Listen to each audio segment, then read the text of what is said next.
নমস্কার বন্ধুরা, আমি মালতী। নন্দিস কিচেনে আপনাদের স্বাগত। আজকে নিয়ে চলে এসেছি বোয়াল মাছের কলাপাতায় পাতুরি। এই রান্নাটা করতে প্রথমে আমি মাছগুলোকে ভালো করে পরিষ্কার করে সামান্য লবণ, হলুদ আর সর্ষের তেল মাখিয়ে নেব। খুব বেশি লবণ দেবেন না, এতে করে মাছের মধ্যে অতিরিক্ত লবণাক্ত ভাব হয়ে যাবে। আপনারা দেখতে পাচ্ছেন আমি লবণ, হলুদ ও সামান্য সর্ষের তেল মাখিয়ে নিলাম। সর্ষের তেল খুব বেশি দেওয়ার দরকার নেই, 10 গ্রাম মতন দিলেই হবে। এবার মাছগুলোকে মাখিয়ে ঘন্টাখানেকের জন্য ঢেকে রেখে দেবো। এতে করে মাছের মধ্যে লবণটা বেশ ভালো করে মিশে যাবে এবং তেলটা দেওয়ায় মাছটা আরও বেশি সফট হয়ে যাবে। মাছগুলি ঢেকে রাখা হয়ে গেলে একটা গ্রাইন্ডার বাটিতে সাদা জিরে 2 চা চামচ, ধনে 1.5 চা চামচ, টক দই 2 চা চামচ, টক দইয়ের জলটা ঝরিয়ে নেবেন অবশ্যই। টমেটো 1 পিস, কিন্তু অবশ্যই টমেটোর দানাগুলো ফেলে দেবেন। আমি এখানে 10-12টা কাঁচা লঙ্কা দিয়েছি। আপনারা ঝালটা স্বাদ মতন দেবেন। আমাদের একটু ঝালটা বেশি খায়, তাই আমি 10-12টা কাঁচা লঙ্কা দিয়েছি। দেখতে পাচ্ছেন ভিডিওতে দেখানো পদ্ধতিতে টমেটোর বীজগুলো ফেলে নেবেন। আমি এখানে কোনো শুকনো লঙ্কার ব্যবহার করিনি। আপনারা জানেন শুকনো লঙ্কা অতিরিক্ত খাওয়া শরীরের জন্য ভালো নয়, তাই আমি কোনো লঙ্কার গুঁড়ো বা শুকনো লঙ্কা খুব বেশি একটা ব্যবহার করি না। এবারে মশলাগুলোকে বেশ কিছুক্ষণ ধরে ভালো করে মিহি করে বেটে নিতে হবে। ওই নুন, হলুদ, তেল দিয়ে মেখে রাখা বোয়াল মাছের মধ্যেই মশলাগুলোকে বেশ ভালো করে দিয়ে দেবো। দিয়ে মাছটাকে আবারও মেখে ঘন্টাখানেকের জন্য ম্যারিনেট করে রেখে দেবো। হ্যাঁ, এতে করে বেশ মশলার সাথে মাছটা ভালোভাবে মিশে যাবে। এবারে এই মেখে রাখা হয়ে গেলে তারপর আমি বেশ 3টে মতন কলা পাতা নিয়েছি।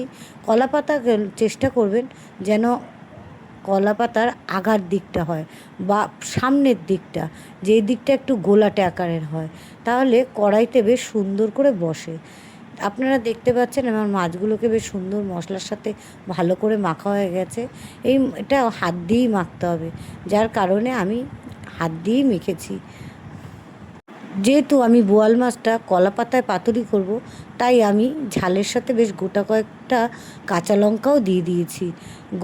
গোটা লঙ্কা দেওয়ায় যার যেমন মতন স্বাদ তেমন দিয়ে নেবে। এবারে এর মধ্যে যদি ঘরে ধনেপাতা না থাকে, আমার ধনেপাতা ফুরিয়ে গেছিলো, তাই এগুলোকে বলে দেশি ধনেপাতা বা বিলেতি ধনেপাতা। আমার বাড়িতে এই ধনেপাতা আছে, তাই আমি এগুলো নিয়ে এসে বেশ ভালো করে কাঁচি দিয়ে ঝিরিঝিরি করে কুচিয়ে নিয়েছি। খুব বেশি ঝিরিঝিরি না কোচালেও হবে, যার কারণে আপনাদের সুবিধার্থে আমি কয়েকটা ঝিরিঝিরি করে কুচিয়ে দিয়েছি, কয়েকটা আবার বড় বড় করেও কুচিয়ে দিয়েছি। এই ধনেপাতা আপনারা কে কে খান আমাকে অবশ্যই জানাবেন। এবার এই ধনেপাতাটাও আমি এর সাথে মাখিয়ে দিলাম, মাখিয়ে রেখে দেবো। এবারে কলা পাতাগুলো গ্যাসের ফ্লেমটা বাড়িয়ে তার উপরে একটু সেঁকে নিলে কলা পাতাগুলো বেশ নরম হয়ে যাবে। এতে করে কলা পাতাগুলো ফেটে যাবে না। এই যে মশলা, তেল দেওয়া হয়েছে, এগুলো কিছুই কলা পাতার থেকে বেরিয়ে যাবে না, এগুলো সব কলা পাতার মধ্যেই থাকবে। কলা পাতাগুলো দেখতে পাচ্ছেন আমি বেশ সুন্দর কলা গাছের পাতার আগাগুলো নিয়েছি বা সামনের দিকের পাতাগুলো নিয়েছি, যেগুলো বেশ গোল হয়। আপনি ভিডিওতে দেখানো পদ্ধতিতে গ্যাসের ফ্লেমটা বাড়িয়ে একটু হালকা সেঁকে নিলেই হবে। মাথায় রাখতে হবে কলা পাতাটা যেন মোটেই পুড়ে না যায়, এতে করে কলা পাতাটা আর ফাটবে না, বেশ সুন্দর নরম হয়ে যাবে। আপনারা দেখতে পাচ্ছেন আমি সবকটা কলা পাতার আগাকেই আস্তে আস্তে সেঁকে নিচ্ছি গ্যাসের উপর, যাতে করে কলা পাতাটা বেশ ভালো করে নরম হয়ে যায়।